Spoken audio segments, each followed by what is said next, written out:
Hey, all you cool cats and gamers. Welcome to No Category Left Behind, the GDQ Hotfix show that showcases category extension speedruns. I'm your host, Nuclear, and tonight I've got with me Tao, speedrunning Breath of the Wild, all Kilton Medals. But before we get into that, we just have a few announcements. SGDQ 2023 is coming up May 28th to June 4th in Minneapolis, Minnesota. If you're interested in attending the event, registration is now open until May 3rd. Off-site volunteer submissions also now open until March 22nd. Go to GamesDoneQuick.com for more information.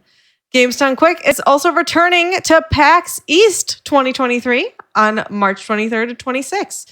Be sure to check out the speedrun stage if you're interested in watching some speedruns or playing through the gauntlet.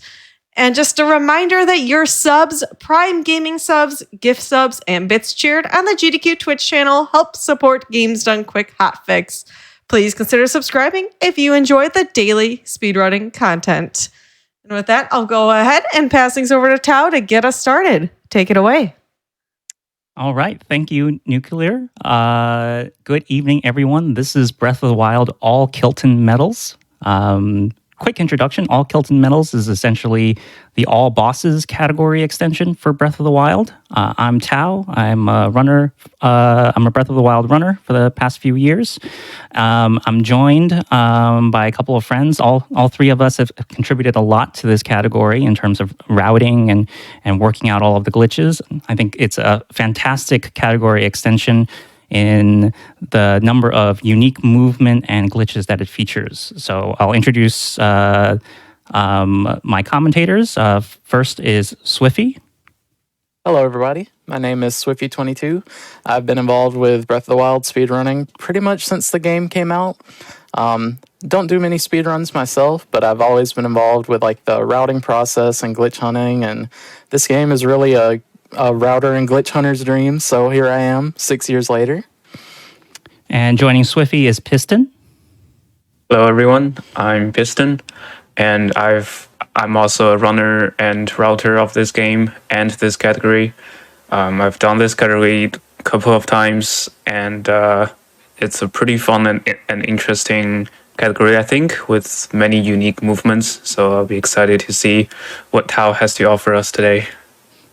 All right, so we're going to start pretty quickly because we have some opening cutscenes, and Piston and Swiffy can introduce the category in more detail during those cutscenes.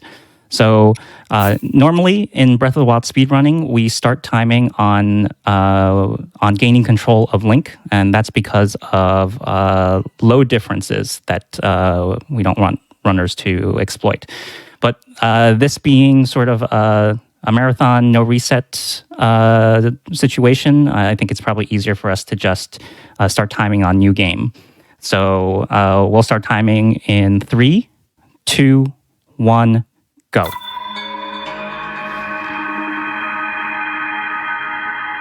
All right, Piston, would you like to start us off explaining the category? Sure. So this category, as Tao said earlier, is all Kilton Medals, essentially all bosses. And this is because there are 84 overworld mini-bosses in this game, and they are split into 3 types. So we have the Hinox or Hinoxes. These are the big giants. And we also have the Talus. These are the big rock monsters that usually disguise as a rock until you get close. And finally, we have Moldugas, which are these big sand beasts that are only in the desert region. So there are 40 Hinox, 40 Talus, and 4 Moldugas, totaling up to 84 bosses that we're going to kill today. Right, and as you can imagine, this category, we need a lot of damage output to deal with all these enemies. So first we'll be going through the plateau area, and then our first priority will be getting something to deal that damage with very quickly. It's called all Kilton Medals for us because there's an NPC Kilton that gives you medals of honor for vanquishing all the different types of of bosses. So the run actually ends on talking to Kilton and getting those medals, and that kind of verifies that we've actually killed all of them. Also, it's worth noting that in this game, we don't have many post-game contents, meaning everything pretty much stays the same after you beat the game, after you kill Ganon and beat the game.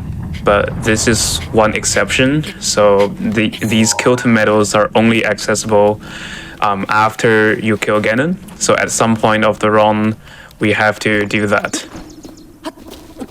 And you'll have seen our very first glitch of the run there, using the Sheikah Slate to clip out of the very first room of the game, just to save a little bit of time on going through some cutscenes, so we can get out and start working on the plateau as soon as possible. A question people might be thinking if they have never seen this category before is, but have played Breath of the Wild casually, is what about Lynels? Right, so Lynels are technically not bosses.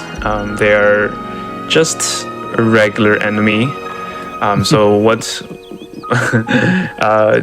these overworld bosses all have a big health bar on top of the screen when you are engaged. And also another, I guess, feature is that ancient arrows don't one-shot them. They only deal like some damage, but ancient arrows can basically delete Lynels. That's also why they're not bosses. And this category is not called all bosses, I guess, just to make it clear what counts as a boss. We'll see Tao picking up a variety of materials and weapons here that we're going to need, particularly to execute a glitch later. Some of it will be used for healing, but a lot of it we are going to actually be selling to start the glitch later. Yep, so Tao first picked up a tree branch that is required for that glitch that Swiffy just talked about.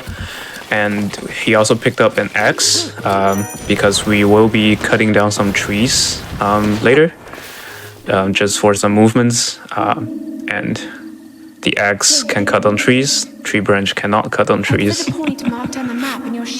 So now we're coming up on another clip, executed a little bit differently than the one that we got to get out of Plateau. And this one in particular is pretty much, at least for this run, it's only used on Plateau. So we're going to do what's called a setting skew on this slope here, and then do a shield jump, which will let us get through the wall. Get to the bow about, 5 seconds faster than running around? Yeah, this essentially skips you have to running around to the entrance of the temple. Here we're going to do a BOSS. Can probably explain this glitch in more detail later, but essentially we're floating in the air using the pot. And we have to do a fall damage cancel here by throwing the weapon and then mid-throw change the shield. That will essentially let us land at bombs safely without dying. Yeah, so a lot of little things happening right there. One question I've commonly seen is, why do we clip into the shrines, which you saw Tao do just then? We actually don't get tower at all in this run because it's a 45-second cutscene and we don't need to activate any shrines. The tower is what allows us to go inside the shrines normally via the pedestal outside, and what also allows us to warp back to them and everything, but since that's not needed for this run, it's skipped, and all the shrines, as you would see in pretty much every other Breath of the Wild run, we just clip into them.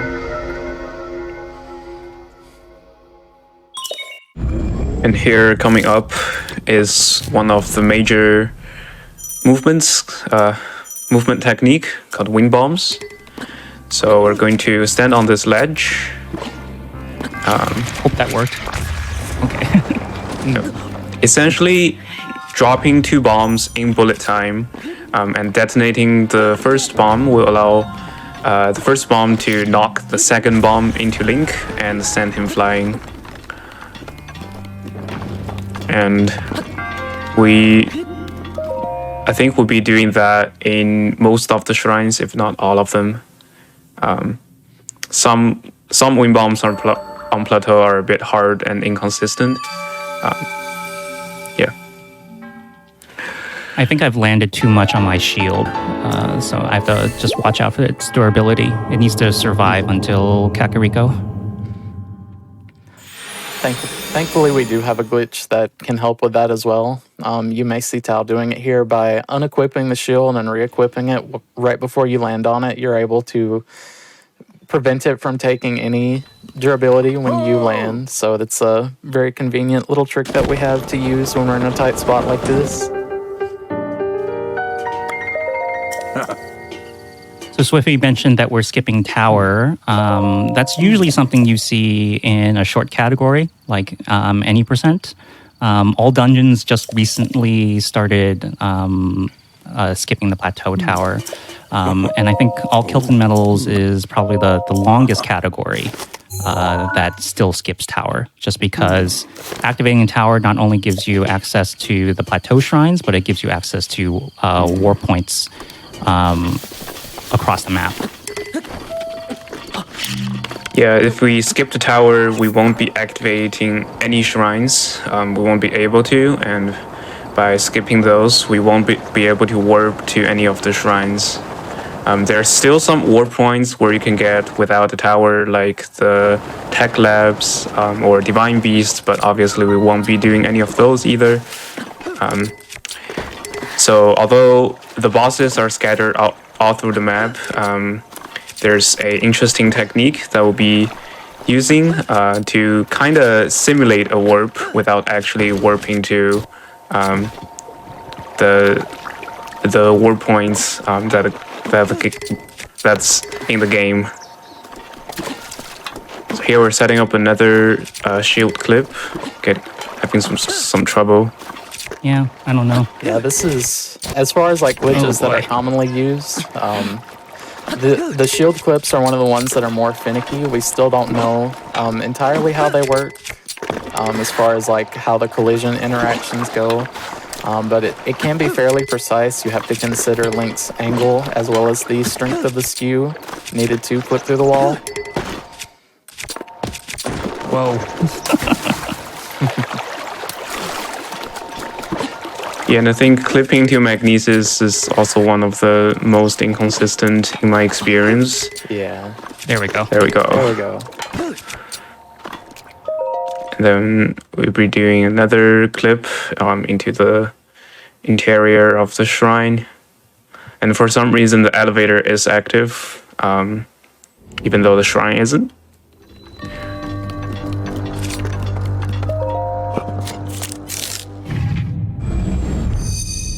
We do need to come and complete all these shrines, even though the runes that they give us are not that useful. So if you played it casually, there are 4 runes that Link has access to for the whole game: Remote Bombs, Magnesis, Stasis, and Cryonis. And I think bombs are by far the most useful for us. They allow us to execute a lot of glitches. But magnesis and stasis are pretty much only used here.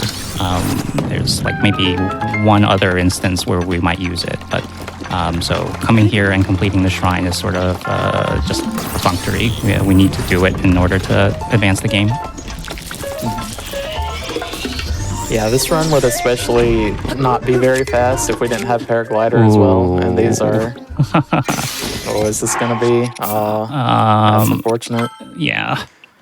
Well, at least we have the rune already, so we don't have to sit through another... Right, sit through but the now... 30-second cutscene again. Now I don't have skew.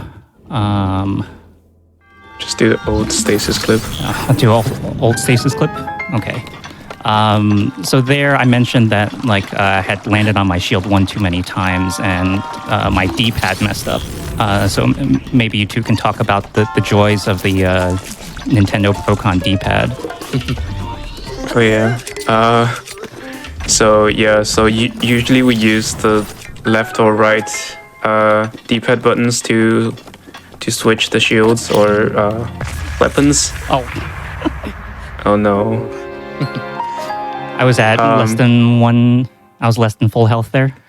Yeah, so there's a safety mechanic in Breath of the Wild where if you have full health and you take pretty much any amount of damage other than like a few specific instances, you'll survive with a quarter heart, but Tal was missing a quarter heart there, so Normally, we bomb unfortunate. ourselves there to remove something called ragdoll glitch, and I sort of did it without checking my health. Yeah, he didn't just blow up Link because Link is not behaving. But basically, there's something called ragdoll glitch. That is probably the most asked glitch when people are learning this game. Essentially, when you do shield jumps and you unequip the shield,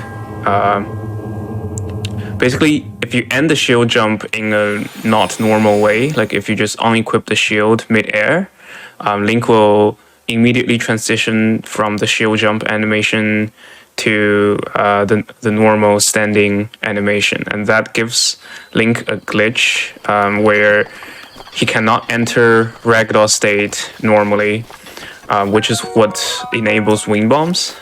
So when we do a wing bomb, the bomb sends Link into ragdoll glitch and into ragdoll state, and he will fly in that state before he's able to open glider. But with ragdoll glitch, what's gonna happen is once he enters ragdoll, he's gonna immediately exit ragdoll for some reason, and that basically makes your wing bomb fail. And to clear this glitch, all you have to do is enter ragdoll normally. So we can do that by just blowing up Link. And normally when you have full health, because bomb does 12 damage, and unfortunate. Yeah, so bomb does 12 damage, that is equal to 3 hearts. But in this game, in normal mode, there's a one-shot protection, where when Link is hit by a fatal blow, he can survive with 1 HP. That's a lot of lag. No, I think dying there didn't clear ragdoll glitch. That's what it looked like to me. Sometimes it can be hard to tell. They look very similar, ragdoll glitch and having too much lag. Yeah. Lag is another cause for wind bombs to fail. As you saw there, it will just look like Link goes nowhere. Oh boy. Unfortunate. Yeah. Yeah, this wind bomb is probably the hardest wind bomb on plateau. It's as Swiffy said, the physics in this game is related to FPS, and we have to do this wind bomb from a tree to get enough height.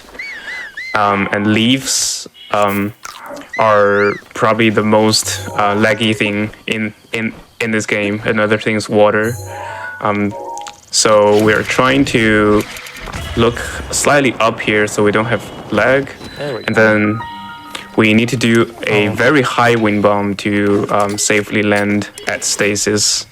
Blast from the past.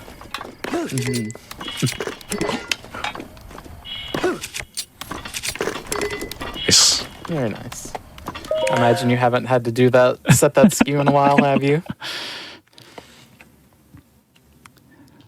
So normally in like an any percent plateau, the skew that we set and use to clip into magnesis, we can actually reuse in stasis. But because of things that happened in the magnesis shrine, I lost the skew there and I had to reset skew in stasis, which is a setup that we haven't really used in 2 years now.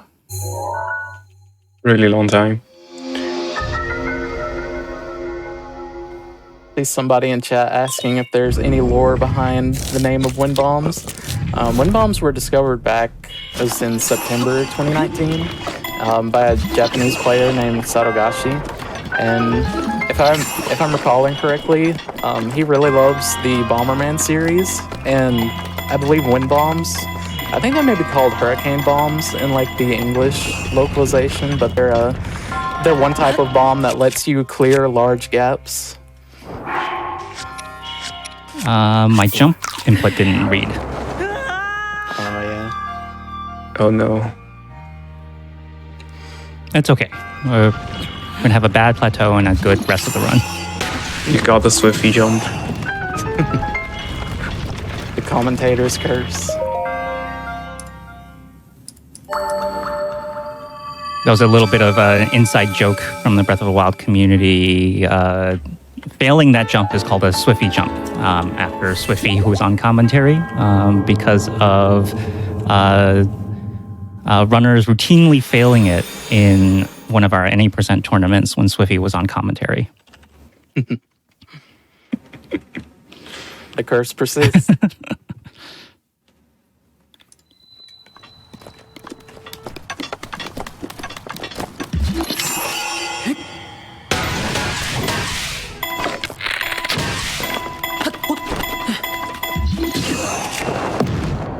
Alright, so now we're getting pretty close to the end of Plateau. We've got one more shrine that we have to complete.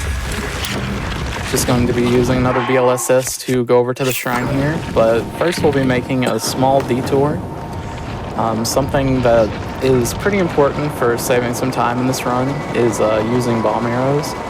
Bomb arrows in particular are able to, if you aim them at the right spot, they're able to wake taluses up from the ground without having to land and stand around and wait for them to slowly rise up, so it saves a good bit of time across 40 different taluses.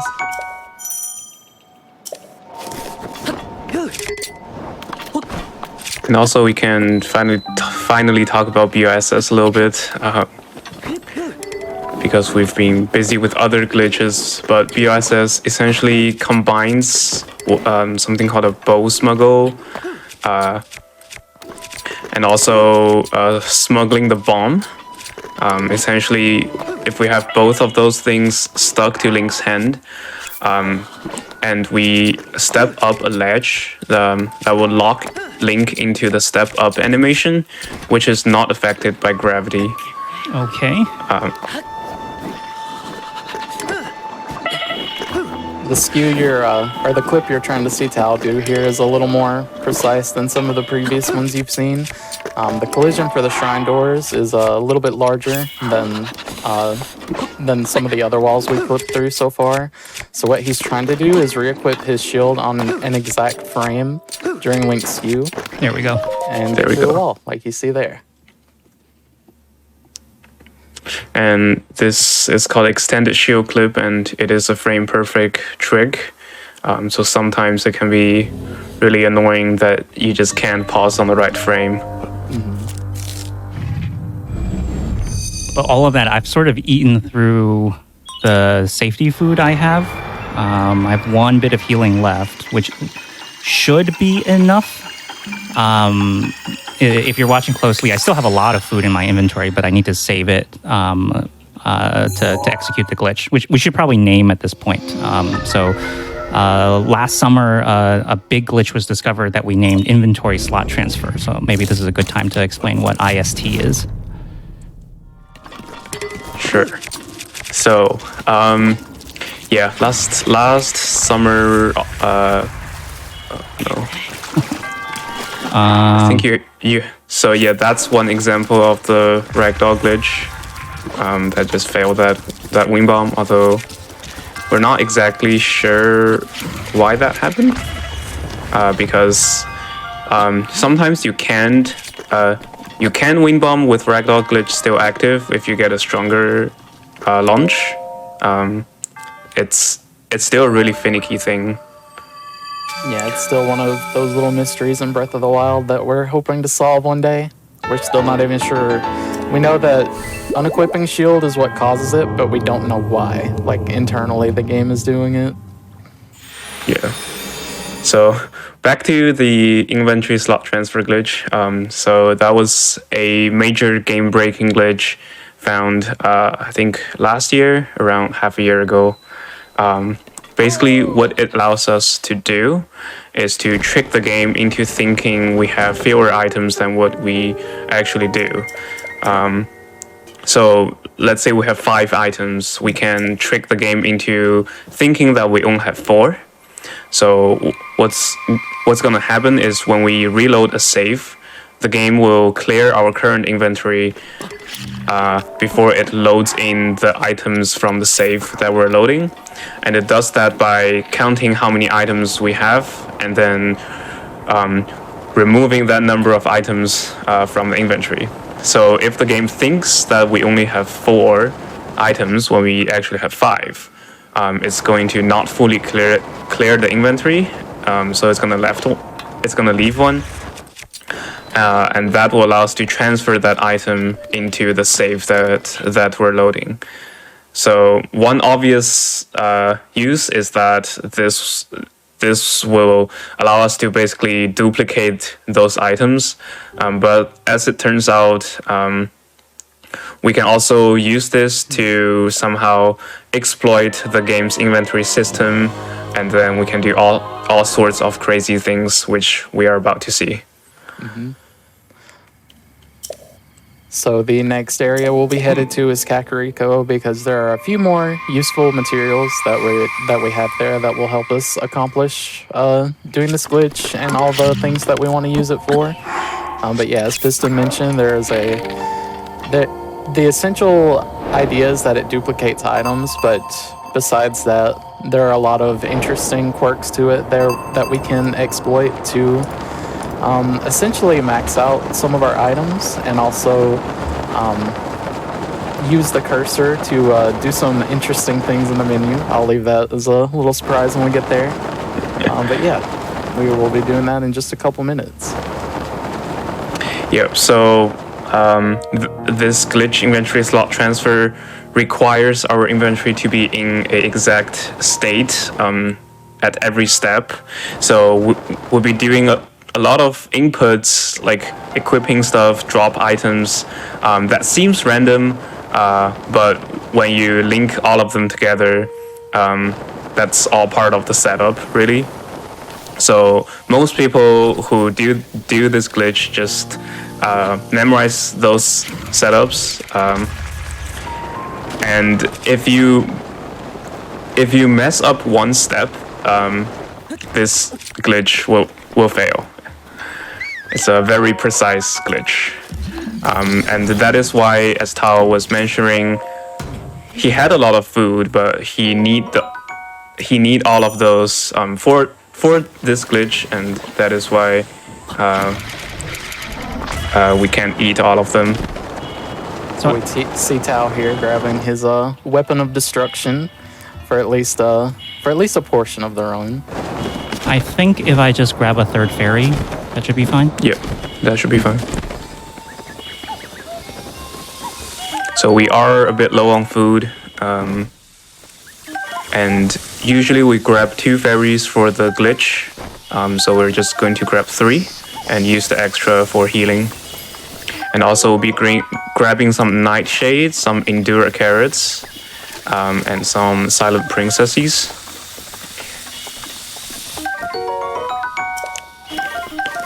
These endura carrots also have a special property, is when they're cooked into a meal, it becomes a meal that can regenerate all of your stamina, and that will be very helpful later. It also gives you some extra yellow stamina, and that will be very helpful in the run. But first, we'll be starting to do the glitch, and the first thing we're gonna do is to cook all of our peppers into 6 salty peppers. So maybe Swiffy, you can explain why we need these peppers. Right. Excuse me. So we're trying to pad out our inventory a little bit here. As Piston mentioned earlier, we want to have our items spread out in a significant way. And we're also going to be duplicating all these cooked foods that we're making, which is another part of the glitch that we'll need in just a little bit. You'll see Tao running over here. Once again, needing our inventory in a specific way. Certain key items like the slate and paraglider do not duplicate when you reload, but the spirit orbs do. And so if we reload with this stack of spirit orbs and then try to claim them, it's actually going to do a soft lock. Because you can, for whatever reason, if you only have 4, it'll let you get one, and then it will sit in front of the statue forever. So we want to get those out of our inventory. And Piston, if you'd like to explain this next part. Yep. So this next part is probably the hardest part of this glitch in my opinion. It's called generating offsets. So I said earlier we need to trick game to think that we have fewer items than we do. So this is the step that we do that. So what we are going to do is we are combining a bunch of smuggling to get Link into a state where the items are held not in front of him but stuck to his hand. And in this state, we can take out our bow and talk to the shopkeeper basically at the same time.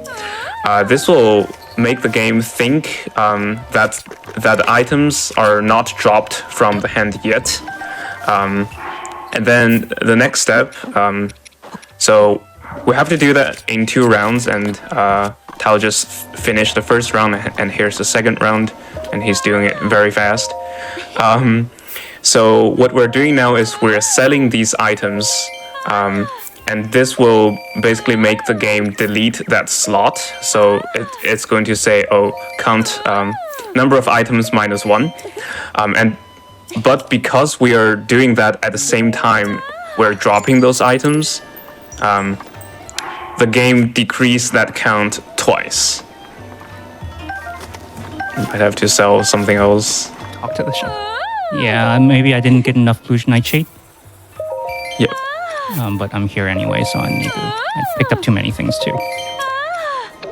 So Yep. another So interesting. All right, you can go ahead, Piston. sorry. Yeah. So we have just made 10 of those offsets. Hopefully, if everything goes well. And this will. So now we are going to reload the save after the goddess statue, and that will hopefully transfer the last 10 items to that save.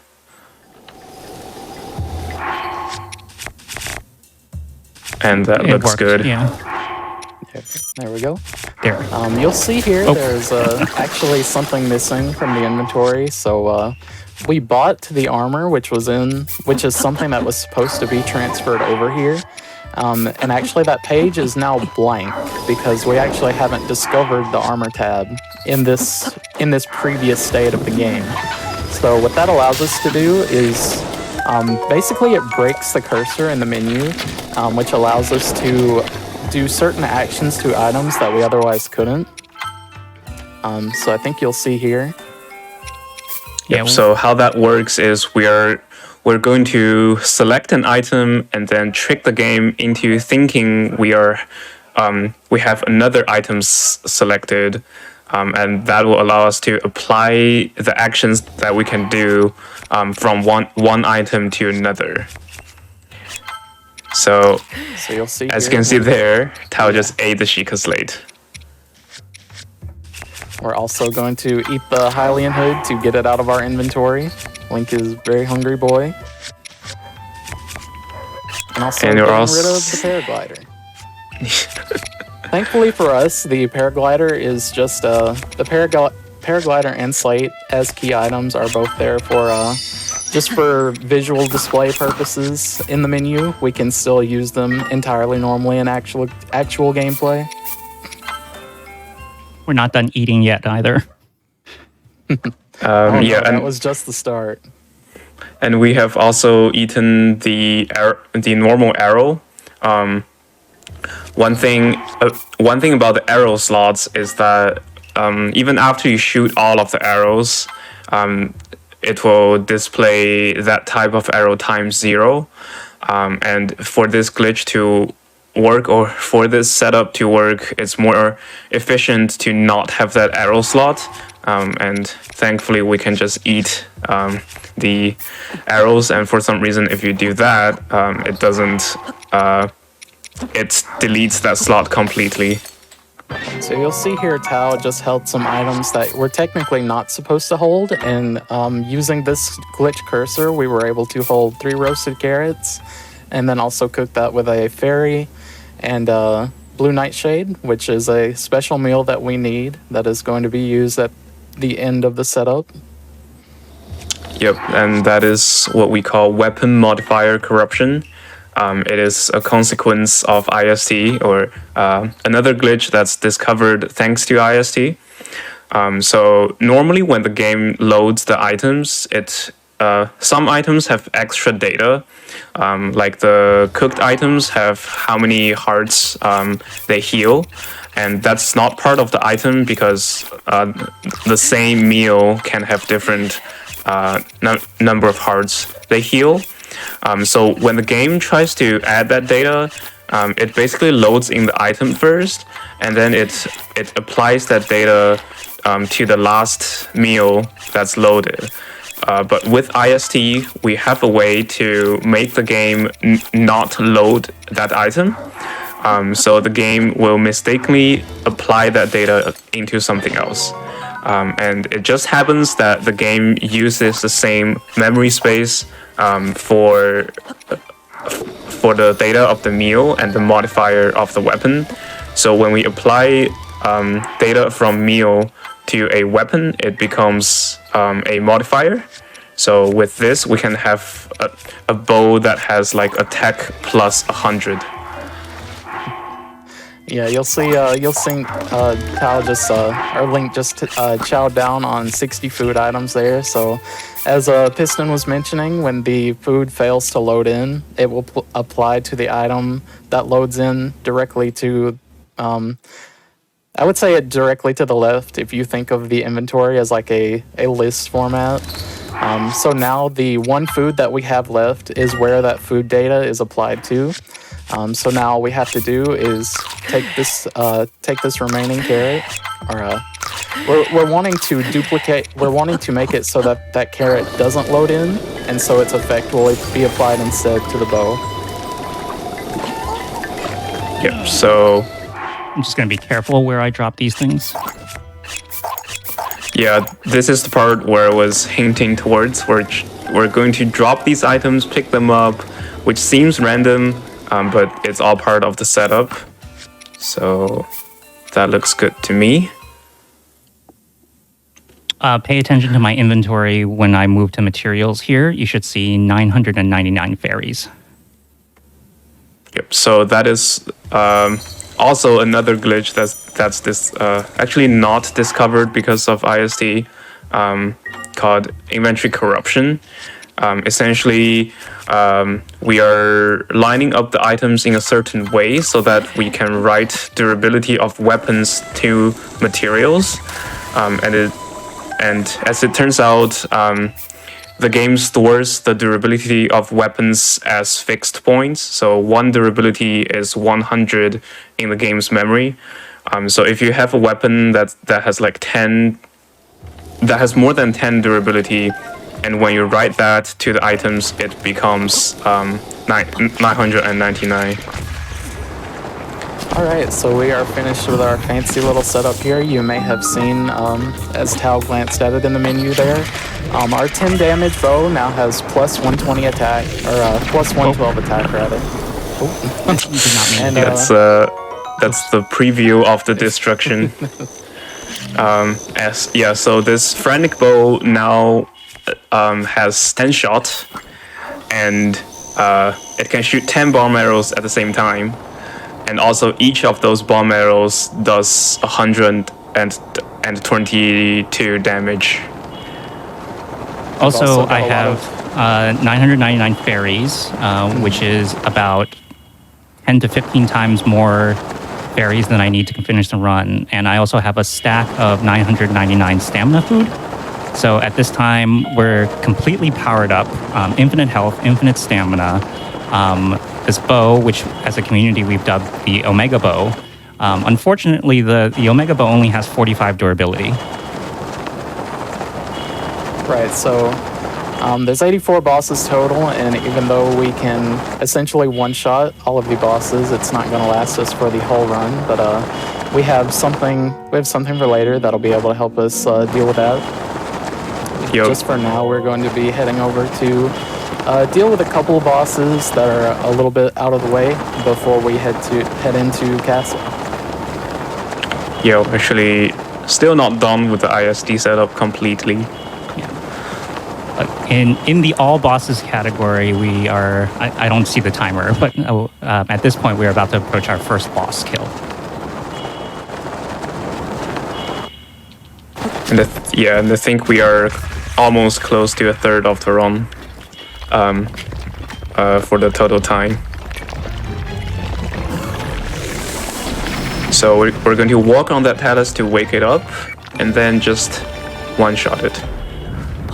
I think that one's a luminous talus, so it has 500 HP. 600. 600. Yeah. Which is not enough to survive the 10-shot bomb arrow. Yeah, you'll see a variety of bosses throughout the run. There's 3 variants of Hinoxes, the red, blue, and the black Hinox. There's also the Stalnox, and then for the Talus, there's rare, luminous, and stone. For Taluses, Taluses also have a frost and ice, or a frost and igneo variants. And for all of those bosses, the max amount of HP is the Black Hinox and Stalnox, which have 1,000. And since we're able to deal over 1,000 with the bow, everything is essentially one shot. And Tao just made night at that stable. That is because we're going to kill some Stalnoxes here, which are these, which are a variant of Hinox that are made of bones, and they only appear at night. And this is also why we have to watch the opening cutscene when we started the run. That is what activates the time of day cycle. And here we can see the extra stamina really come into play here. Normally this place is pretty hard to find a spot where we can wing bomb, but we can just keep eating that stamina food to have enough stamina to do all of these wing bombs mid-air.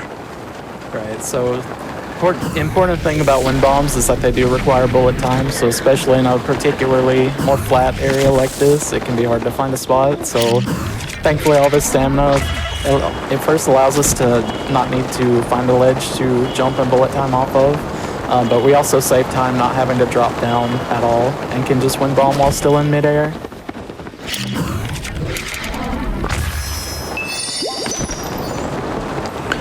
So as you can see here, we are going towards the region around Hyrule Castle. So there are also 2 bosses in Hyrule Castle that we need to kill.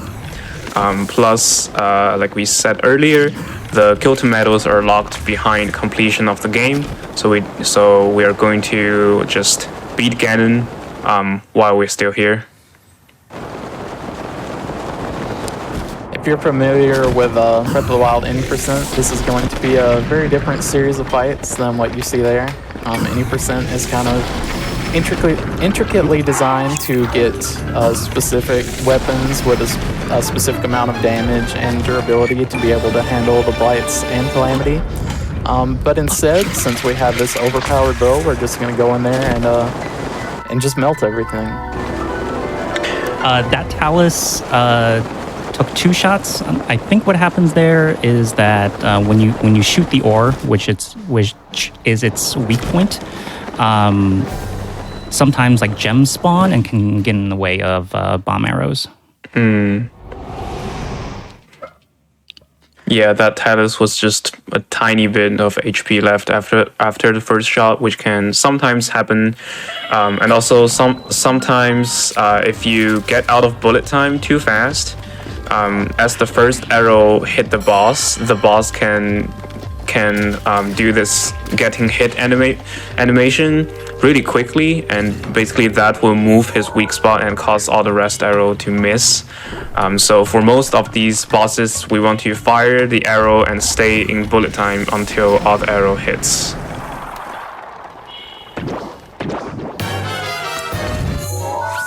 And then we're going to warp out of this right as we see the purple smoke exploding from the boss. This is just a small skip to skip the cutscene that shows you the chest that spawns. This is normally where you would get the Hylian shield. But thankfully, this will be the one warp in the run. Thankfully, when we're in here, the game gives us an option to warp out of the castle, and we'll be right here in front where we can head up to Sanctum. Yeah, and also that purple smoke where the body of the boss explode is the sign that the game has registered you have beaten that boss. There is no way that we can quickly tell what bosses are left. So it will be important, especially in these cases, to make sure we see the purple smoke before we leave or warp away. Because if in the end we found out we're missing one boss, there's no way to tell which one we missed other than doing everything again. Right, the only signifier that they give you in the game is a little star next to the title of a boss, which you have to go around to every boss individually and wake them up and look for the star next to the name. And obviously that's very slow, so we want to try to make sure we get every single thing as we go through. So here, as we are preparing for the boss fight to beat the game, we're going to set up something called a skill bounce. So by landing your shield jump on a sloped surface and in bullet time, it gives a really strong skill. So skill are the things that we use to clip into shrines, but we did those setups not in bullet time. In bullet time, it's going to give a skill that's so strong when that skill activates, it boosts Link into air. And because Link is high above the ground, you can enter bullet time that way. We see here, right before entering the cutscene for Windblight, Tal did a little bit of a setup to fire an arrow as he was walking into the cutscene. And for whatever reason, arrows are still loaded during these Blight cutscenes. So if you shoot one exactly when you are walking into this first cutscene with Windblight, the arrow will still damage him as he's doing his introduction thing, and you'll be able to pretty much skip the fight because you're just doing all the damage to him during that one cutscene. Yeah, although we do have a weapon that can basically kill the Blight really fast, it's still faster to skip Windblight that way. Because all of these Blights have two phases, and essentially their HP get locked after you've dealt half of their full HP. So as you can see here, that bow can do much more than just half, but because Fire Blight has to enter phase 2, the HP is locked. And there's this really long transition from phase 1 to phase 2 cutscene. So if we skip Windblight, we don't have to watch that cutscene, and it ends up being a bit faster. So you've seen so far that we're pretty much just melting the Blights. The only one that's a little bit different here is Thunderblight. Whenever Thunderblight has the shield and is still upright like this, we're not able to hit him. So first we need to get rid of the shield, and then we can deal some damage.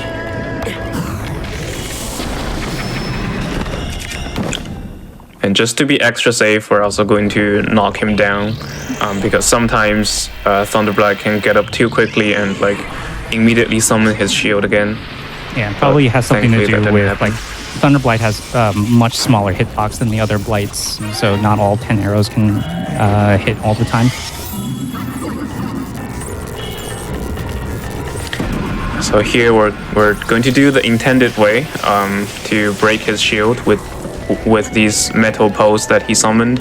That's the only way to break his shield mid-air with the current equipments that we have. You can also do that with a boomerang, which is what we typically do in other categories.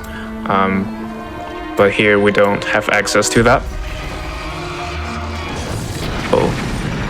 So that is a bit bad RNG. Usually what you want here is Calamity Ganon does a fire attack, and you can use that fire to have an updraft and glide up and enter bullet time. So one thing about Calamity is that his body is really... Oh no. Oh, skew bounce didn't work. So that skew we set up before we went into Sanctum. Usually we would use it during this phase to get bullet time, but it can be a little finicky sometimes. Yeah, so now we have to wait for him to give another laser that we can parry so that we deactivate his invincibility state. And like I said earlier, one thing about Ganon is that his head is really small and really hard to hit, especially with all the bomb arrow explosions.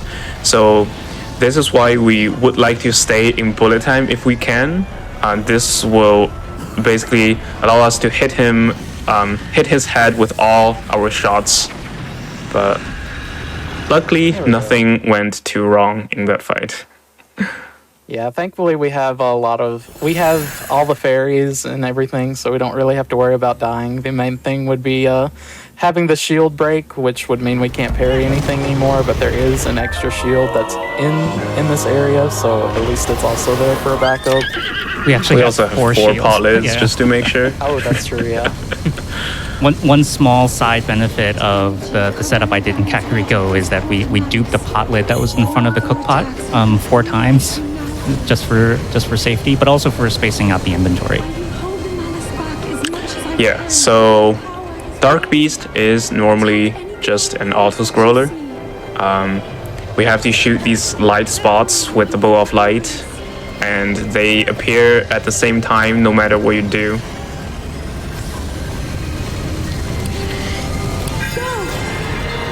I saw someone in chat saying bow of light a downgrade. Very true. And also here we're going to intentionally do a shield jump and then make Link flop onto the ground. That is because when we activate that skill bounce, even though it failed, we still did a shield jump and unequipped the shield. That gave us the ragdoll glitch, and we're just going to clear that during Dark Beast so that we can wing bomb again afterwards. It does persist between saves and loading screens.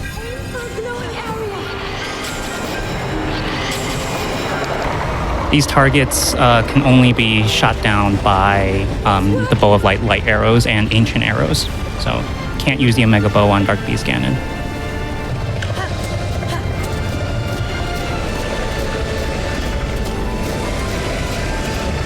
Well, So yeah, no. so Go ahead, Cal. we still have that durability problem. So is this a good time to reveal how we're going to deal with it? Yeah, so as we mentioned earlier, we are doing that inventory slot transfer glitch, which is still active. So it would be really nice if we can keep this Bow of Light that has 100 damage and infinite ammunition, infinite range, and have infinite durability. Yeah, that would be great. So we'll see here as Tao makes the final shot. Gonna do a little bit of menuing here to try and set up everything in just the right way. Nice. So what we did there is Tao had to unequip the Bow of Light because the game will remove the Bow of Light during this credits from the inventory if you have it equipped. But normally when you load a save, it's just going to delete all of your items. But because we have IST active and we have Bow of Light unequipped, we can transfer that into the save before the fights if we've done everything correctly. Yep, and we still have everything in our inventory set up to do the weapon modifier corruption. We still have the stack of carrots that has the data on it that we want. So we're just going to move this bow to the right side of our inventory, clear some space so it can reach over. Yeah, so that was the step 1 of getting Bow of Light. The step 2, like Swiffy said, is to apply our modifier onto that Bow of Light. Even though Bow of Light is really good, it's probably better than any bow that you can get in this game without glitches normally. It's still not enough damage compared to our Omega Bow. That is unless we also make that a Omega Bow. is So now what we our call weapon of the. destruction. Sorry, go ahead. That's pretty much what I was gonna say. Our 212 10-shot light bow will be our main weapon of destruction from here on out.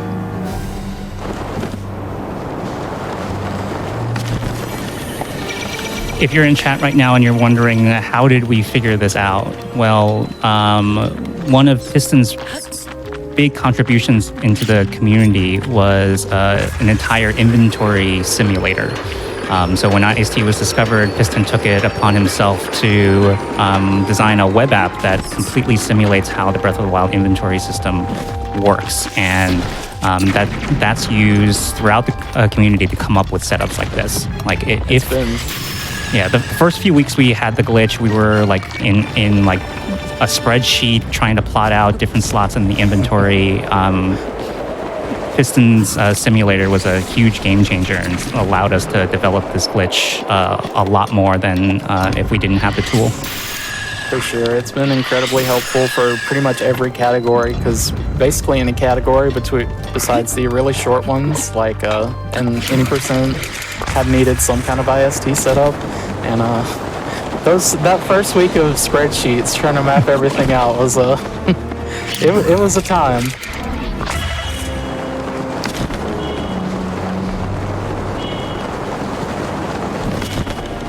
Yep, and we have just finished all the stuff we need to do in Hyrule Castle.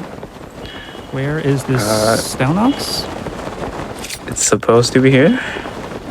There it is. So one thing we didn't mention earlier is that Stelnox and only Stelnox have a special system where you have to kill it. Like its weak spot is the eye, but the eye can fall out. So usually our strat is to do a body shot first, and because we didn't hit his eye, no matter how much damage we do to his body, that's not enough to kill him. And then we're going to shoot his eye to finish him up. If we just shoot his eye for the first shot, I believe that will knock his eye out, and then it will become very annoying to kill him afterwards.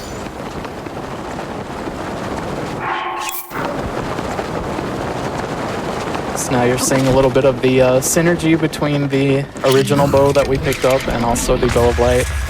For that talus there, we needed to raise it out of the ground, so bow of light obviously can't shoot bomb arrows, so we still have a good use with the Phrenic bow by using it to shoot bomb arrows wherever we need.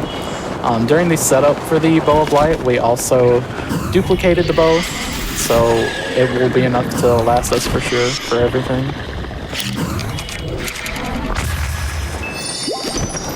I didn't pay attention to the setup Tao was doing, but if everything went as intended, we also transferred the 100 durability from Bow of Light to one of the Phrenic bows, so we have way more durability than we actually need.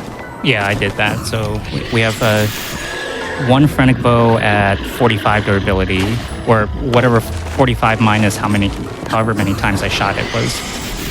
And then a Phrenic bow at 100 durability, and the Bow of Light, which essentially has infinite durability. Well, let's see here.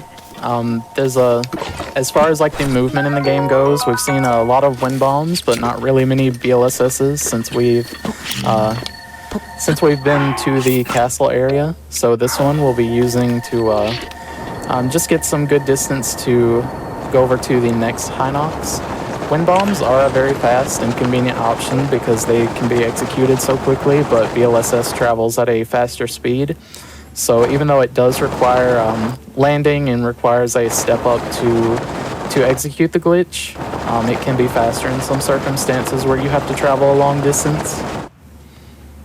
Yeah, BLSS and wind bombs are the two main techniques that we use for movement in this game now, and they are really complementing each other in a really good way, where BLSS are used for long distance, but basically you don't need any height, and wing bombs are basically really dynamic.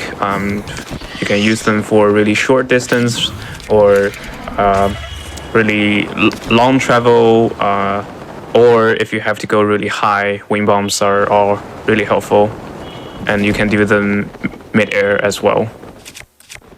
So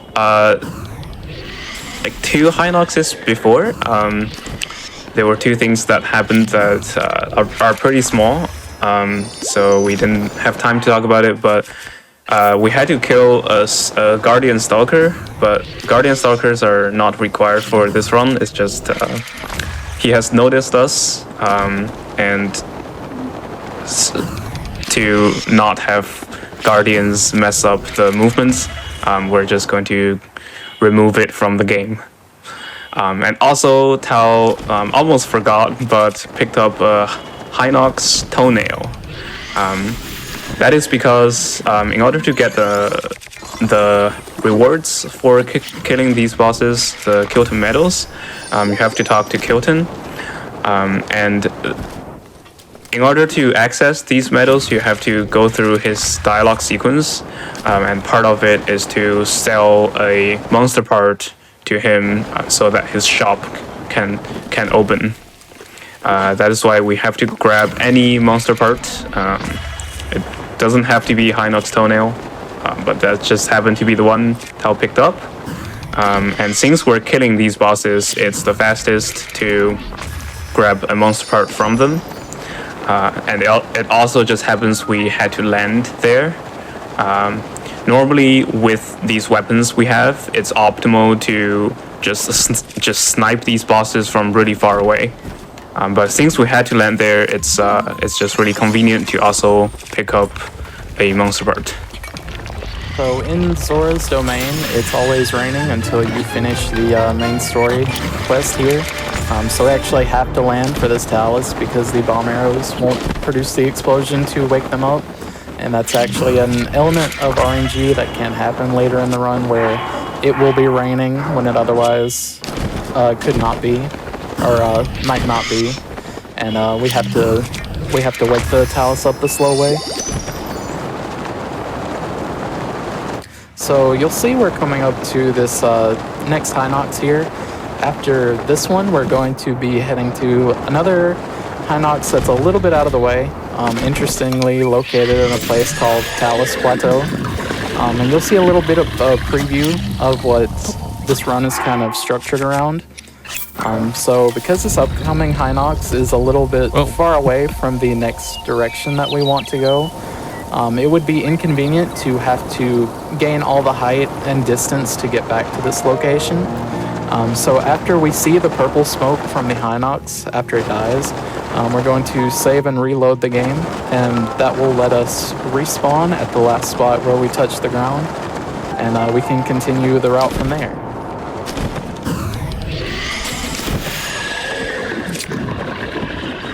Yeah, so when you save the game, it will save your location at the last quote-unquote safe spot, and that can only be on ground. So if you save mid-air, that's just going to put you at the last point where you touch ground when you reload. And also another thing is the safe location does not include anywhere where you're touching water. So it doesn't include swimming or in shallow water. Yeah, we kind of created a problem for ourselves by not activating the Great Plateau Tower, which is no fast travel around the world. So we are using sort of save and reload abuse and void out abuse to warp us around the map. Because the 84 mini bosses are spread out across the entire map. Yeah, not being able to warp would otherwise be a big issue, but there's been a lot of creative routing to get around the problem to save the time and not have to get the tower and go through the cutscene at the start.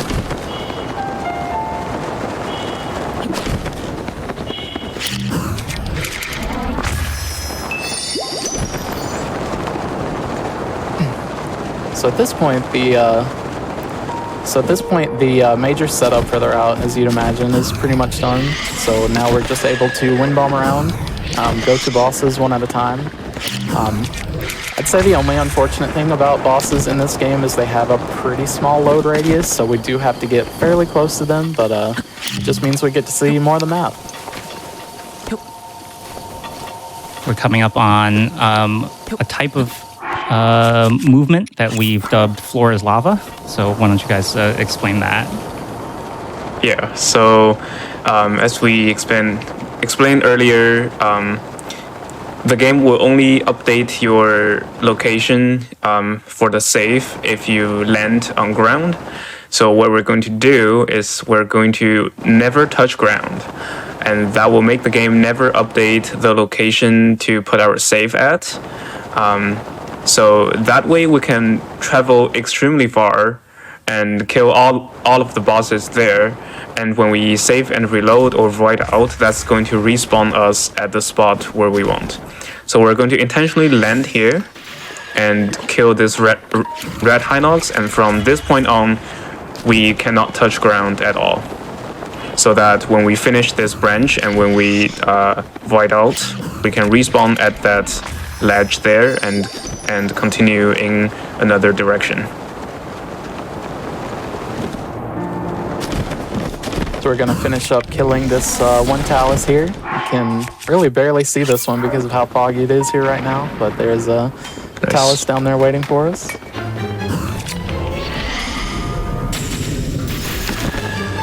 I can barely see that talus when Tal sniped that it. was a good shot. But yeah, now we're going to be heading over to Eventide. So there's some pretty long cutscenes associated with Eventide. Once you step onto the island, the monk here will give his introduction, and also if you leave the island, there will also be several more text boxes to go through. So instead, what we're going to do is just snipe this Hinox from the air and just leave out like that. Not have to go through all the cutscenes here. Yeah, and this is another reason why Bow of Light is really helpful, because it shoots all of its arrows in basically a straight line.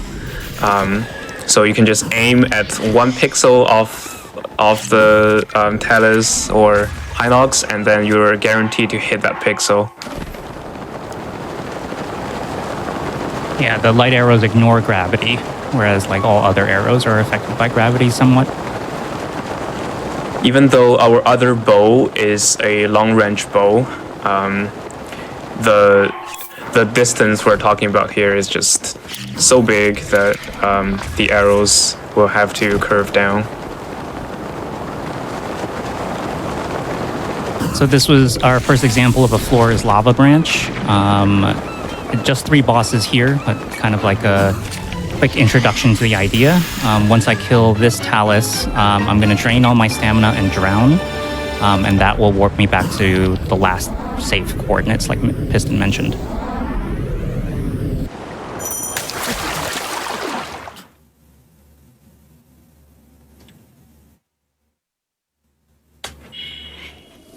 Alright, so now we're back where we last touched ground.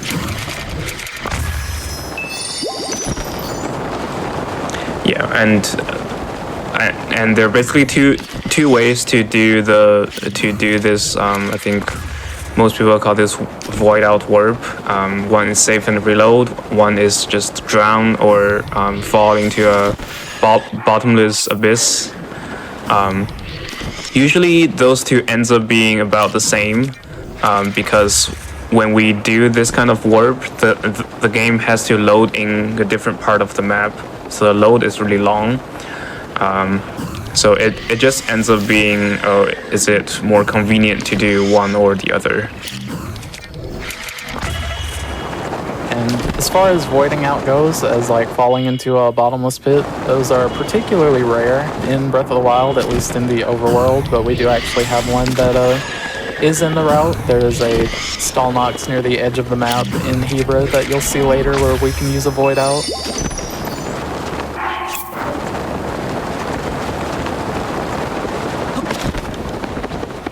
I guess now would be a good time to talk about a little more of the intricacies of wind bombing, since we didn't have a chance to really go over it at the beginning. So there's a lot of factors that come into play when you do wind bombs. You have to consider how the circle and square are spaced compared to each other, as well as where the square is going to impact Link when you explode the circle bomb. Especially doing mid-airs like this, there's also a factor of wind. So you'll see some mid-airs won't go exactly as planned here and there. You'll see some that go exceedingly well. There's just a lot of factors that make it impossible to do the same wind bomb twice consistently. So you'll see some variance throughout the run. Part of what I think makes this category really interesting to run is the need to kind of improvise all these mid-air wind bombs, since you're just never in the same place twice when you're trying to stay above the ground. I will say, just point out, like, we're not in a floor is lava branch right now, but I've just chosen not to land because falling takes time, and so it's faster to just stay in midair the whole time. But I do have the safety of knowing that if I mess up and land, I haven't really messed up my route.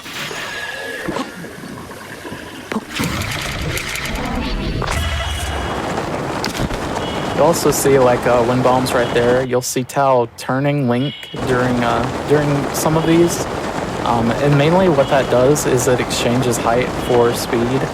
So you'll see he's going over to this talus at a pretty fast pace. We still don't know quite why it works, but at certain angles, when you turn Link, he'll go faster than if you had just not turned him at all using the bow. Yeah, Wind Bomb is a really interesting glitch, and it can get really hard if you want to master it. There are just infinitely many types of wind bombs, like turn wind bombs, and you can have different timings and different alignments that you can use in different situations to get maximum advantage from each of the wind bomb.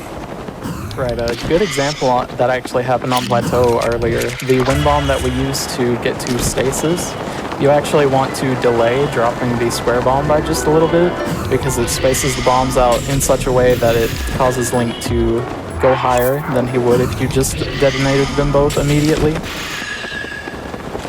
Also, this is one of the scam talus. Yeah. So is your light arrow stuck there? Okay. There we go. So this is one of the talus where his weak spot is exposed, even when he was not waked up. There are like 2 of them in the game, I believe. So you can just shoot his weak spot without waking him up. It's a bit faster. But the problem with that talus in particular is it takes really long to load. And the fun fact is that when the game load in each talus, the game will load in the rock first, and that is just a normal rock. And when the game is ready to put in the talus, it will despawn that rock and put in the talus. So what happened there is, even though the rock is there, we're trying to hit the ore, the talus takes no damage because it's not there yet. You'll see Tao just made it night once again. A large part of this route is structured around the Stalnoxes in particular, because they will only spawn in from 9, or they'll only spawn in at night, and then if you get to them before 4 a.m., or if you don't get to them before 4 a.m., they will be back in the ground. So we're just trying to squeeze as many Stalnoxes into these night segments as we can. And also, there was very conveniently a cooking pot, and we just have to use the splash from the bomb arrow to light the cooking pot so that we can pass time there. Later, when we need to pass time, there will be like nothing around that we can use. That is why we have collected some wood and flints, so we can make a fire. Technically, you can use bomb arrows and wood to make a campfire, but especially with the Omega bows we have, it's very likely that the explosion from the bomb arrows are just going to destroy the campfire when it makes it. That's why we just want some flints to be extra safe.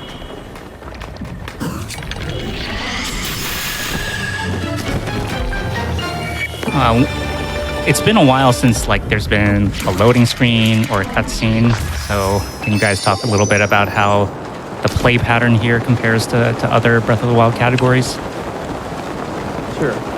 Yeah, so in a lot of other categories for Breath of the Wild, you will have some periods of downtime at least for many things. There's always if you're going in and out of a shrine, there's a loading screen. If you're doing quest stuff, you'll have to talk to NPCs. There's going to be cutscenes. This category is a little bit different and a bit more demanding because, as Tal mentioned, there has been no loading screens or anything like that for quite a while. So, have to stay pretty much attentive all throughout this latter part of the run.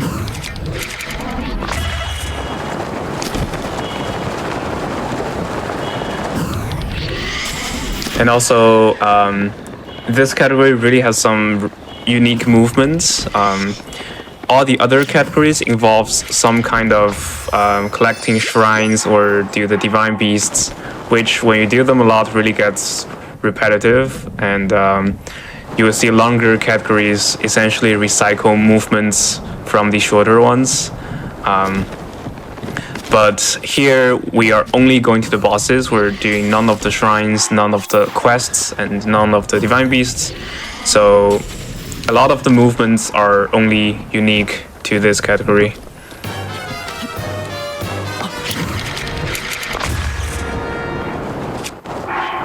You'll see Tao doing some specific menuing here. We call this a super launch. It's a glitch it was one of the earlier glitches that was found in Breath of the Wild, actually. Essentially what he's doing is he's pressing the D-pad and then the start menu twice. When you do the first D-pad and start input, it causes the game to lag in certain areas. And when Link lags, there's a kind of a catch-up mechanic in the game where the developers were like, okay, if they're running around like Korok Forest or like Kakariko or something, we don't want the movement to kind of stutter.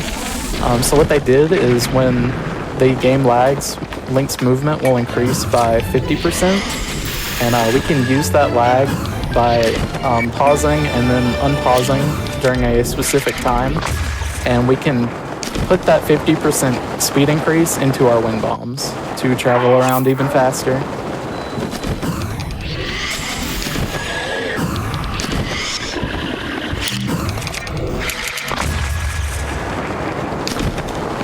Yeah, and we can also combine that with turn wind bombs to get the maximum speed. There is a speed limit in this game. It is 100 meters per second. That is a hard-coded limitation of the physics engine. So any object that wishes to travel faster than that speed will just be stopped. That is why we cannot just go wild with our wind bombs. If you wind bomb at a particular angle, and if you try to turn or super that, you will actually be too fast and fail the wind bomb that way. It can also happen with BOSS, because BOSS we can wiggle our stick to basically make Link accelerate indefinitely. But of course not indefinitely, because once we hit that speed cap, the speed will reset to 0.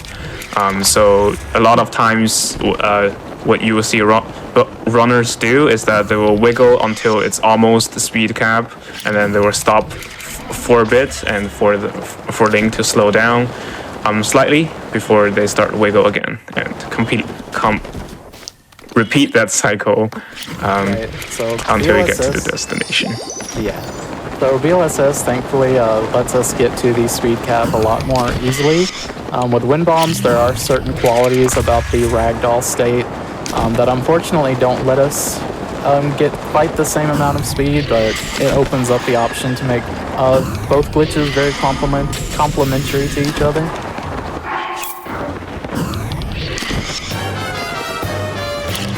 And I believe that is the last Stalnox we have to kill in this night cycle. There was a lot of lag there, and I don't really know what caused it. Yeah.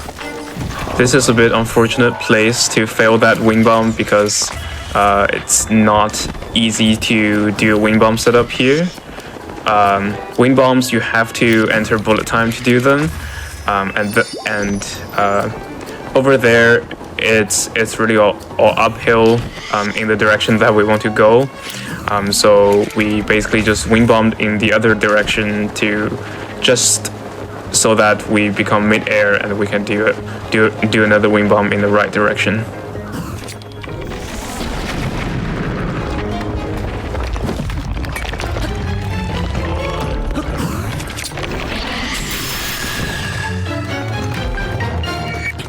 Be entering the Gerudo section now. Handful of taluses coming up that will be taken care of. Oh wait, are we going other direction? Did I forget? We're going we're to Hyrule Field and Plateau before entering Gerudo. That's right. Well, you're correct that it's like 20 talas before the next variant. True, yeah.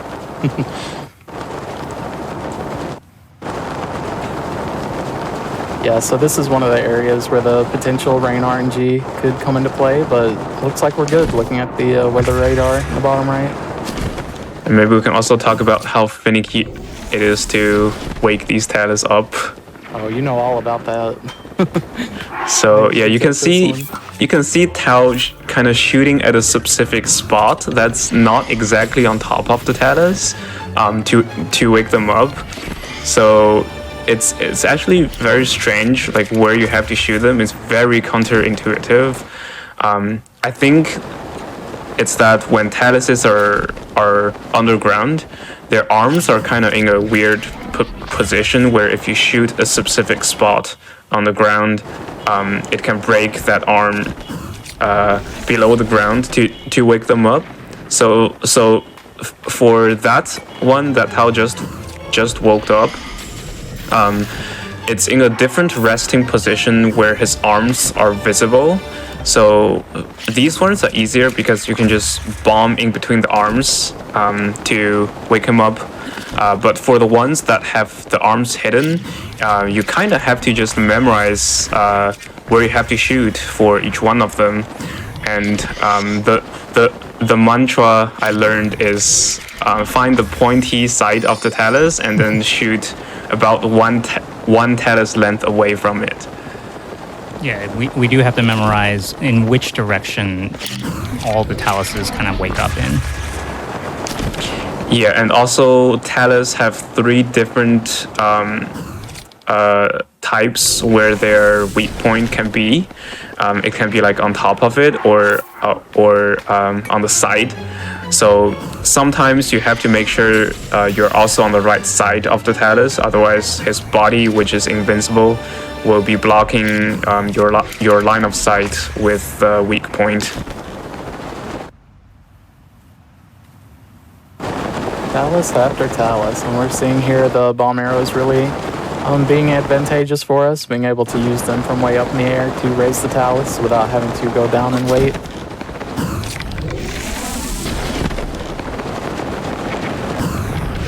Okay, this is a really far shot. Yeah, speaking of like... I didn't need to switch the bows there. I've never actually approached at this angle before. So speaking of sort of the need to improvise in this category, like just because of a number of different decisions I made in how to win bomb over the past couple of minutes led me to sort of an approach to the last 3 taluses that I've just literally never seen before in any of my runs. And so I have to kind of just figure out like which win bombs, how to aim, all of that just from a little bit of intuition and the experience in running.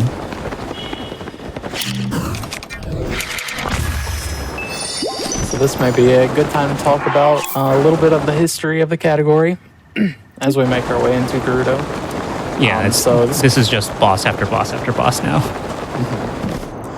So this category has gone through a few different active periods. I believe it was Samurai Man was the one who originally started running this category back in 2017. Back then, we really only had stasis launches to get around, which is somewhat similar to wind bombs, but you use like a tree or some other object to propel Link through the air. Back then, the category was around 5 hours, 4 to 5 hours. A few people ran it back then, but it wasn't a particularly popular category. So it kind of went dormant for a couple of years, and then I had someone contact me, I believe it was around October 2020, who was interested in running it again. And at that point, we now had wind bombs. We also had a weapon duplication glitch. So I used those two things to create a new route for this category, and was able to use those two things to save a good amount of time. I remember Tapir being one of the people who picked up the category, and I believe he pushed it down to a little under 3 hours, and had a good period of activity then. And so when IST came around, the category was dormant for a little while after that too. But with IST coming around, this was a category that was an obvious choice for like trying to make use of the new weapon modifier corruption glitch that came as a part of IST. Just because the whole run is centered around dealing damage to these high HP bosses. I believe it was Tao. Tao was the one who picked up the category, and I wanted to see what could be done with these new techniques. Yeah, if you watch any or if you follow any Breath of the Wild glitch hunters on YouTube, you might remember like a bunch of videos about how to get the 10-shot bow of light. And for a while, in the speedrunning community, we kind of just considered it sort of like a quote-unquote casual player's glitch, because the setup to get the 10-shot bow of light took so long and was so resource intensive. So I had the interest in finding a setup that was fast enough for a speedrun. Yeah, and even though we have optimized the setup a lot thanks to many glitch hunters and routers, it's still a really long setup. So from finishing Plateau to leaving Kakariko with the Omega Bow, it takes around 13 minutes. And we probably killed like 30 bosses in the past 13 minutes. It really pays off with how many bosses we have to kill here. Right, the payoff is huge for even though the setup being 13 minutes long, you do get this incredibly overpowered weapon that shoots in a perfectly straight line. You also get the infinite fairies and stamina. So even though the setup is very long for this specific category, it's a huge time save. This cuts down nearly an hour compared to the route that I made back in 2020. Also, just something interesting here. There's a patch of rock without texture. The devs just forgot to patch that. Yeah, they didn't completely bury that one into the ground like they intended to. And we're going to BOSS off it. There we go. There's Namboris. Which we'll just leave alone. So yeah, as we're entering the deserts, now it's time to face some of the Moldugas. Moldugas are only in the desert region, and I guess the desert is too small to put 40 of them. So all the other type of bosses have 40 of them, but there are only 4 Moldugas. So the way... Yes. I was just gonna say, sounds like an Age of Calamity moment. 40 Moldugas in Naruto. Yeah, so the way we are dealing with Moldugas is we're shooting one bomb arrow in front of their path, so that they notice it, and once there's an explosion or an object that's on the ground, the instinct of the Molduga is to chase it. Except for this Molduga, I guess. Yeah, we can't damage the Molduga as long as they are beneath ground. Yep.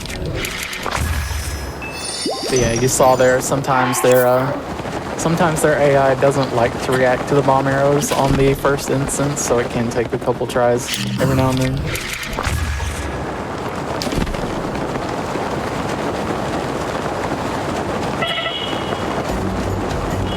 Next one.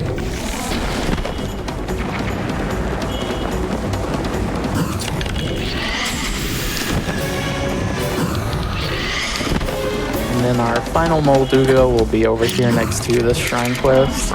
And after that point, you'll see a little bit of a weakness in Breath of the Wild's movement options. We need to get from this lower desert area up high into the Gerudo Highlands area. And we have very good options for moving horizontally, which honestly is the bulk of the movement we ever do in Breath of the Wild. But for a specific instance like this, it just turns out that the best option is to do Wind Bomb after Wind Bomb. Yeah, and as we probably briefly mentioned earlier, depending on the angle you do the Wind Bomb, you get different results. That is because when you drop the square bomb, it always lines up with the cardinal directions. So as the square bomb hit Link at different angles, you get different heights and speeds. So here, if you pay attention to the direction of the square bomb, you will see that it's always the flat side of the square bomb hitting Link. This is the type of Wind Bomb that gives a lot of height, but not much horizontal speed, which is what we need right now.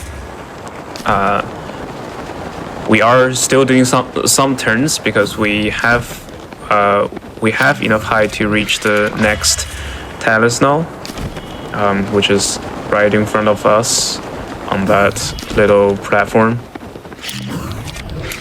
Yeah, we do have one movement technique that is not really used in modern runs anymore called bullet time bounce, which can be used to get a lot of height. Unfortunately, it requires both an enemy and an ice arrow, which would require first having to Wind Bomb over to a set of enemies, having to do a specific setup. So it could be possible to get up here in maybe 2 BTBs, but with the setup required, the immediacy of Wind Bombs is just the faster option.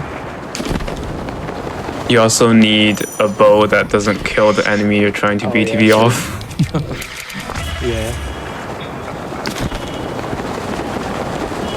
Yeah, it used to be the fact that BTBs and Wind Bombs were complementary, and kind of the main reason why Wind Bombs were limited in our runs was because of the need to heal. Like essentially, a Wind Bomb is a damage boost. But with IST, we have 999 fairies, and so we could just Wind Bomb without even looking at our health.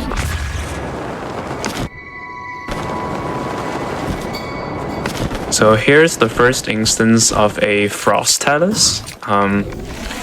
They have this special property that if you try to walk on them or if you touch them, you'll be frozen.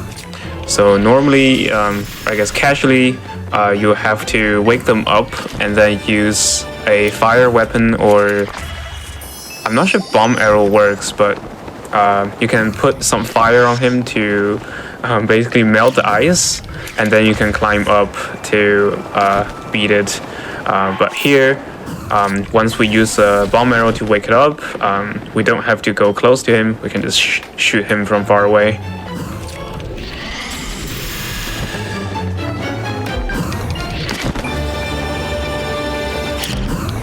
I see a lot of turbulence there.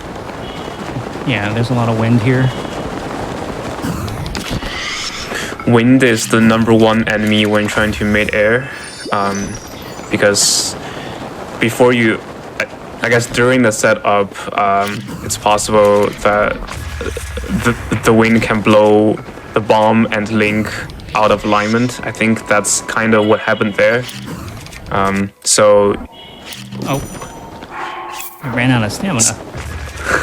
Yeah, sometimes you have to try to compensate that by like slightly gliding to the left or right.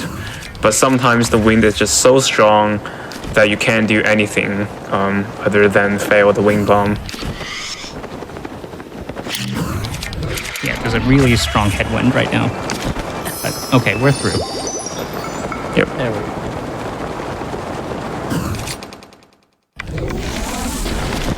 So we're approaching our second floor is Lava Branch. We also have a fairly long BLSS going into the Heber region coming up, so now would probably be a good time to talk a little more about that. So, Oh, Satori Mountain first. Satori Mountain, right? Yeah, so we're setting a campfire here using the wood and flint we collected earlier, and then we are going to do a second floor is Lava Branch. This is because we're at the Gerudo Highland region, which is really high, and we don't want to lose that height advantage. We can actually use that to almost go into the highest spot in the Hebert region. But there are these bosses that are in the lower region of the map close to us, and we're going to take care of them first without touching ground. For the people who joined after the last floor is Lava Branch, this will basically never update our save location. So when we do a save and reload after we finish this branch, the game is going to put us back at the last spot where we touched ground, which is where we just set the campfire.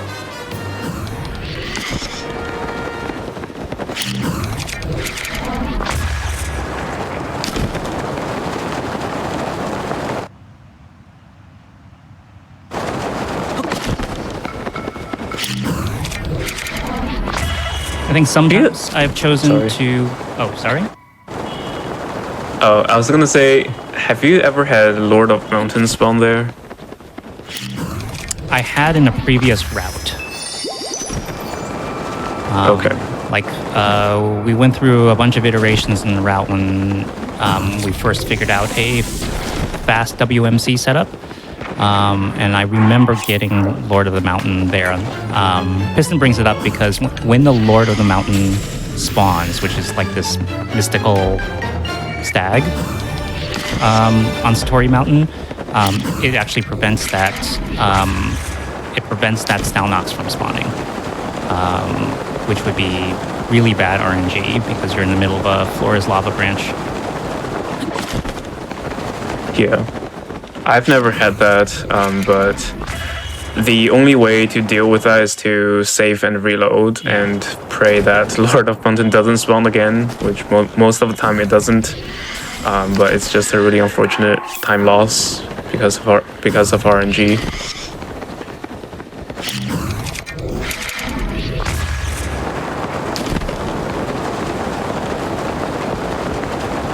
Also, what were you gonna say earlier? 1 second. Maybe you can just talk about. Sometimes I'm shooting Stalnox with a bomb arrow, and sometimes I'm shooting twice with a bow of light. And that's just that's sort of like a in the moment choice, depending on how far I am from the Stalnox, whether or not I want to switch off the bow of light in terms of menuing. The Phrenic bow is able to one-shot Stalnoxes, the bow of light can't. But at the same time, the Phrenic bow bomb arrows don't fly in a straight line. Yeah, so I believe it's the splash damage that does something special. That when you hit the eye with bomb arrows, it can also kill the Stalnox entirely.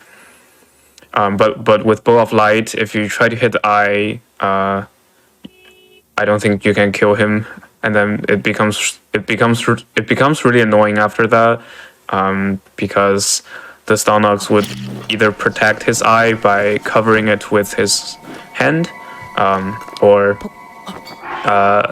the eye would be knocked out and you have to find it. Okay, so now we're heading into Gerudo, and I can talk a little bit more about how BLSS works.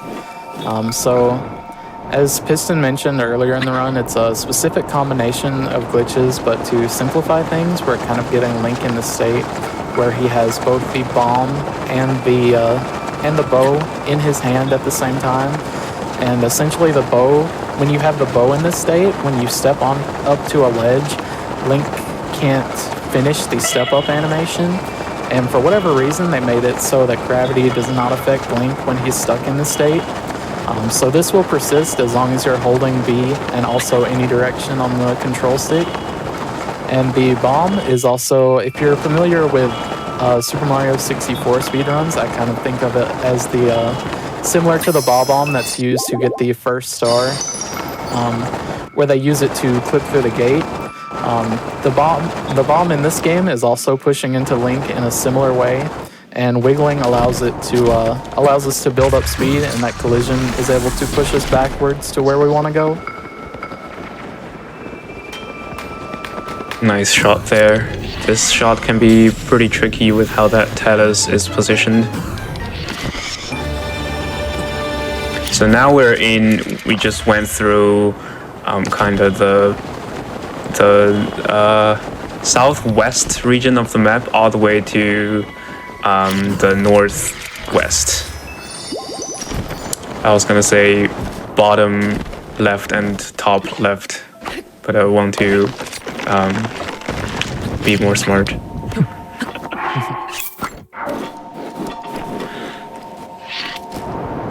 So we have also intentionally landing there, so the game updates our safe location. And now we're gonna do 2 floors lava branch, 1 short, 1 long one from here, which is a very convenient spot in the Hebert Mountains, almost the highest point. It's not the highest, but it's enough height for us to really get to anywhere in Hebra easily. And also there are some trees that are just nice for the BLSS setups. I mentioned earlier in the run, the void out areas in this game are kind of few and far between, but we do have ones at the edge of the map, such as this one, that we can use to get back to our last safe location. It was briefly raining in Hebra.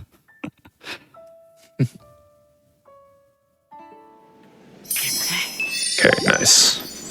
So sometimes this is the one point where the game can be a bit finicky. If you land too fast and just immediately did a BSS setup, there's a chance that the game hasn't had enough time to update the safe location yet, because it's probably busy loading something else.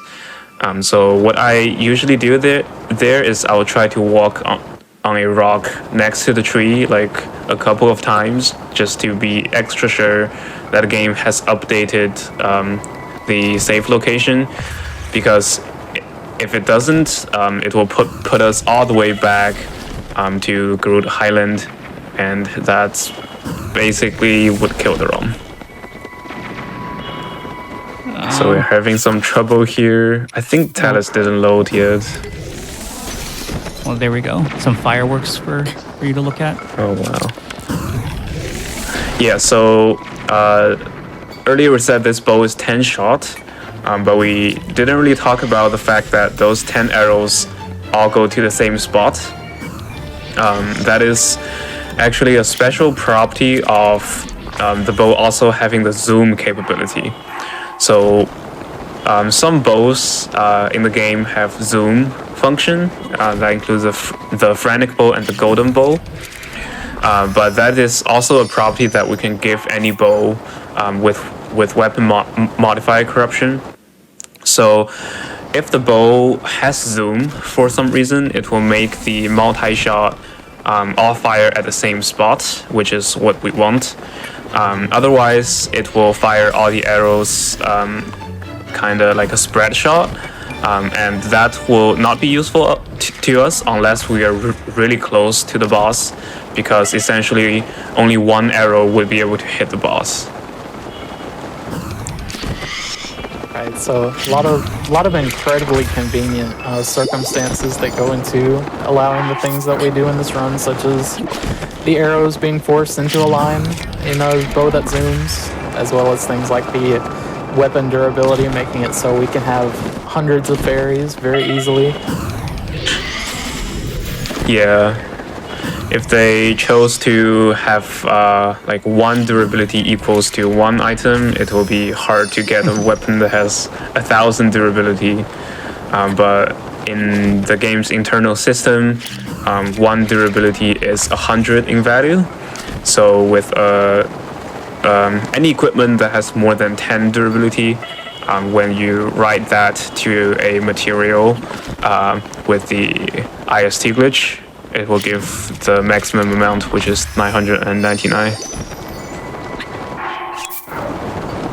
And on top of that, the pot lid, which is the most easily accessible shield that we have, has exactly 10 durability. So the numbers line up just way too perfectly.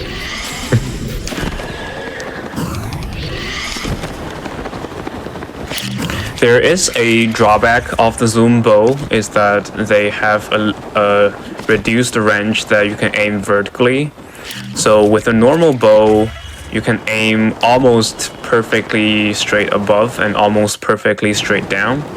That is not possible with the zoom bow. So if you are right above the boss that you're trying to hit, if you're in a place where you can normally hit the boss with a regular bow, you may not be able to do that with a zoom bow. So that is one of the things you kind of need to get used to. Just need to be kind of far away from the boss, so that the boss is not too much directly below Link, so that you can hit it with a zoom bow.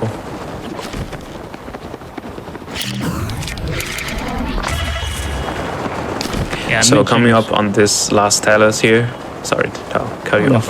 No problem. I mentioned that one of the really fun things about this category is all of the tech that's kind of specific to it and it alone. So kind of learning, routing, playing the category is pretty refreshing after you've spent a long time on the main board.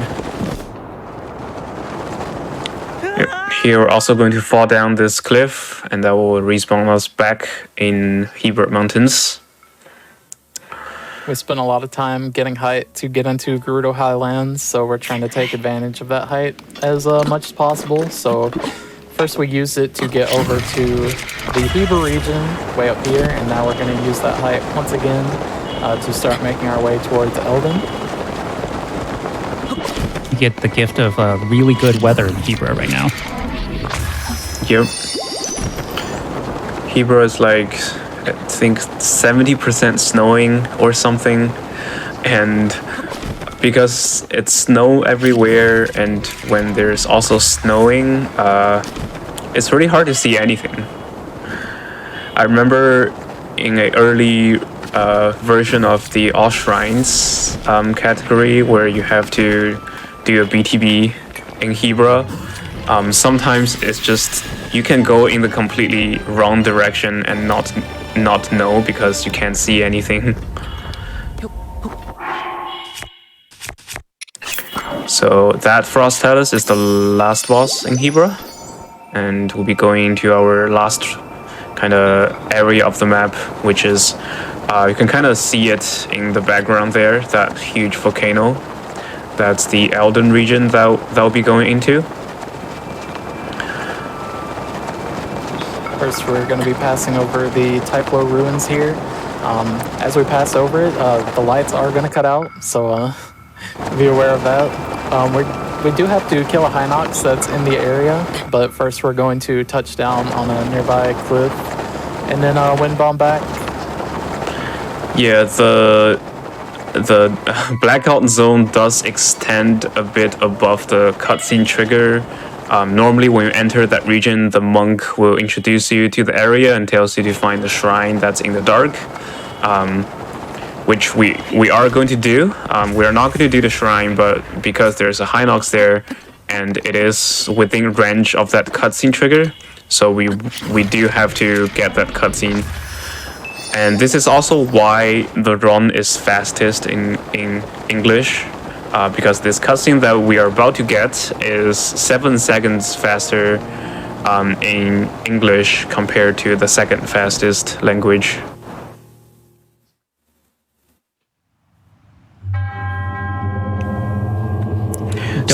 I don't have my visual cues right now. I didn't see the 2 lights, so this will be... There they are. Okay. There are. Okay. So this is very interesting. It's completely dark here, so Tao really just have to... There we go. Guess where that Hinox is, and shoot his arrow. So usually what we do is there are conveniently 2 torches that's right next to the Hinox, and the Hinox is kind of just between those 2. So that's what we used as the visual cue. If you get down lower and closer to the Hinox, you can also see the light of the orb that the Hinox has on his neck. But the orb usually doesn't load at the distance that we would kill that Hinox. So up until this point of the run, we've been exclusively using bomb arrows to try to raise up the taluses. Things are a little bit different now that we're in Elden. If we draw a bomb arrow, it's just going to immediately blow up in our face. But thankfully there is another option that we have, which Tao is going to now. We're going to grab the ice arrows from a chest, and thankfully you can just use those to hit the taluses directly and raise them up from midair. This is where we have even more sympathy for Link. If you've already felt bad that we were like launching him around the map by, sending bombs into him at high speed, Link is now going to be burning constantly. Yeah, thankfully we do have an army of fairies. If you kind of do the calculation, you lose all 3 hearts every... I think it's like every 6 seconds, because it's 1 second per tick. And if you do the math, 6 seconds times 1,000 fairies will basically allow Link to stay burning for like 2 hours. I think 2 hours before he's dead. Yeah, so he's perfectly fine. Yeah, our point is that he's fine. And also, like Swiffy said, the way to wake up Igneo Taluses is just to fire an ice arrow onto his body to freeze him. I actually don't know if you can use bomb arrows to wake up Igneo Talus. I guess there is no way to test in the vanilla game. I guess you can like pull out a bomb arrow next to the Talus, but you won't know if you're just waking it up because you are there. It will be something interesting to test with a mod or something. Well, we do have a really active glitch hunting community, and recently they kind of discovered how to bring weather from one zone into another. So maybe that's another way. True. Yeah, I was just thinking about that. I'm like, there was a recent find for being able to carry climate into areas like Elden. Like, there's clips of it raining here, so there would be a way to test it without having to mod the game.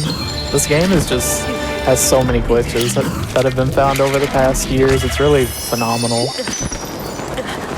And also that last Igneo Talus snipe is my favorite.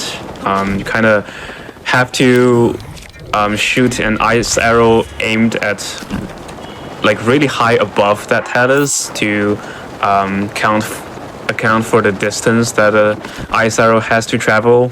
And then it's also because the Igneo Talus, when you freeze them, their color is basically the same as their weak spot, as the ore that's on its back. So it's really hard to see if you're not paying attention that it's really hard to find the right spot to aim. This Hinox is having some trouble loading, but it's all good.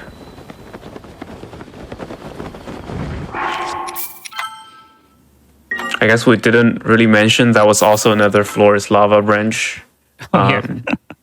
It's some places hard to tell after a while, because I'm in air so much. But technically I could not land there. I was gonna say some places are literally lava, but even Yes. the place where you can normally land is also lava. This is a lot of lava here.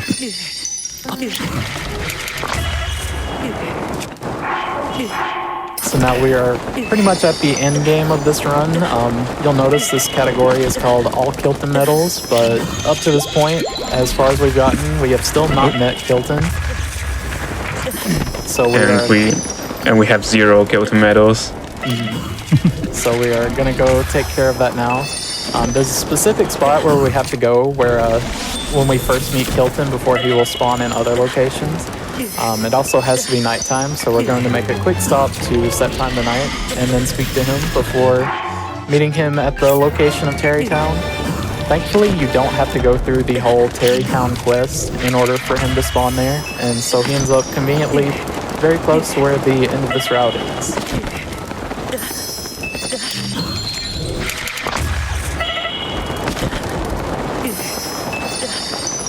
And with that, we are out of the hot region, so Link can stop suffering.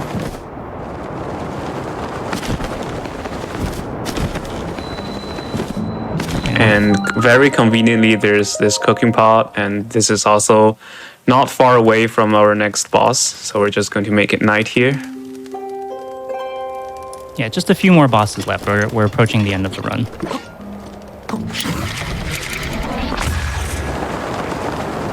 I think all in all, we've been averaging about a boss kill a minute since we got the Omega Bow.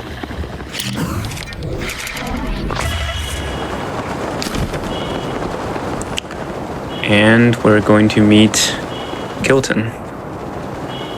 Yeah, this is Skull Lake. Yeah, we don't have the map right now, but this is the lake that looks like a skull. And there's also a shrine quest here. That's the other kind of eye of the skull, and Kilton is on the left eye. Also, Tao's doing a good job here protecting Kilton's identity.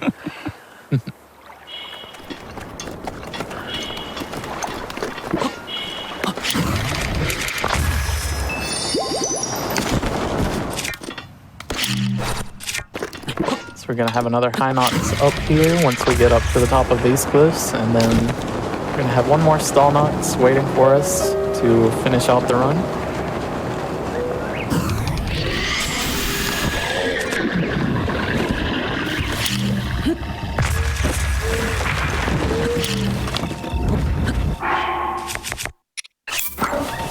As Piston was talking about before, I believe, it can be this category can be a pretty brutal one because there is no list or anything that you can check to make sure you have every boss. So once you get to the end, he either tells you, hey, you got everything, or you're missing one, and there's no way to tell specifically which one it is.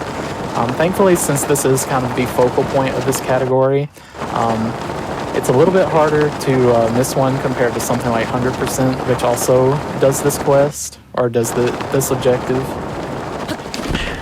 And also, something unfortunately happened there is that as we were BSS on the ground, I guess there's like 1 pixel of rock there that's kind of in a bad location that just knocked the bomb out of Link.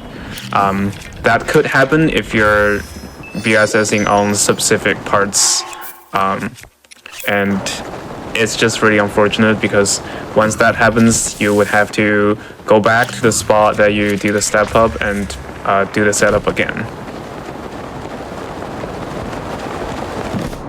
Alright, so now for the moment of truth. We're at the Terrytown location where Kilton is waiting to give us some medals. So So we do have to go through the dialogue sequence here. So Kilton is going to introduce us the monster shop, which will be open once we sell one of the monster part to him. But then we can ask him about the monsters, and we have to do this for each of the types. He's going to introduce them and introduce how many there are. And once we've done that, So got the Talus go. one. Time is coming up.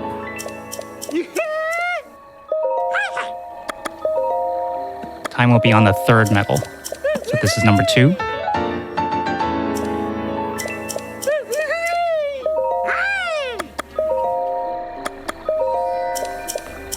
Three, two, one, oh, time. Time. That's it. GG. That was all Kilton Medals. We got all 3 of them. 84 bosses, the Blights, and Calamity. What was the time at the end? Waiting for it on my end. Looks like 156.40. Okay, not bad. Not bad given Sub 2. given how many mistakes there were in Plat at the beginning. But after that, yeah, like all of the branches worked out really smoothly. So getting sub 2 was my goal for this run. So really happy about that. Awesome. Well, thank you so much for coming on the show. It was great to have you. You all did a wonderful job explaining this run. Super interesting and informative watch. I just want to give all 3 of you a chance to go ahead and shout out anything you'd like and let us know where to find you, and if we were to come by your streams, what we would expect to find. Yeah, sure. For myself, I'm Tao on Twitter and Twitch. Although I'm not as active of a streamer, I will mainly just shout out the Breath of the Wild speedrunning Discord and the entire community we have there. It's a super friendly and welcoming and helpful community. If you ever want to learn anything about the speedrun, any time of the day, if you ask a question, usually like 3 people will answer you. And it's just been a great place to hang out over the last few years. I met a lot of great people and learned a lot about this game. But I also just shout out my commentators. You should follow them, but I'll let them speak for themselves. So, Swiffy, how about you first? All right. Yeah, I'm Swifty22. You can find me on YouTube and Twitter. I'm also not very much of a streamer, but I do things on stream from time to time.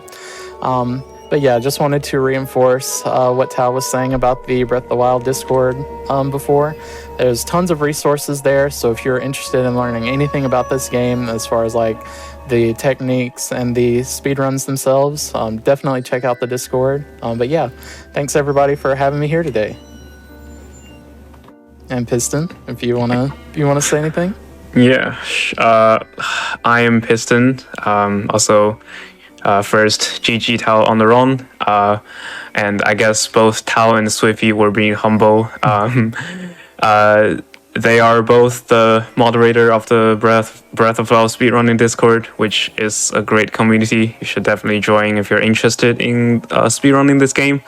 And I'm also on Twitter and Twitch. I also don't stream a lot, mostly when I'm doing kind of casual runs of practice or chill runs. If I'm doing a serious attempt, I usually just want to be more focused and do the run offline.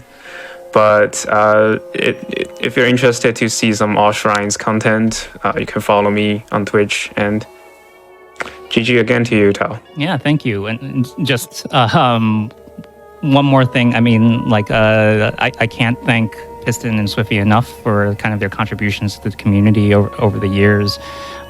Piston has pretty much made like a lot of the tools that we use that make routing and glitch hunting easier.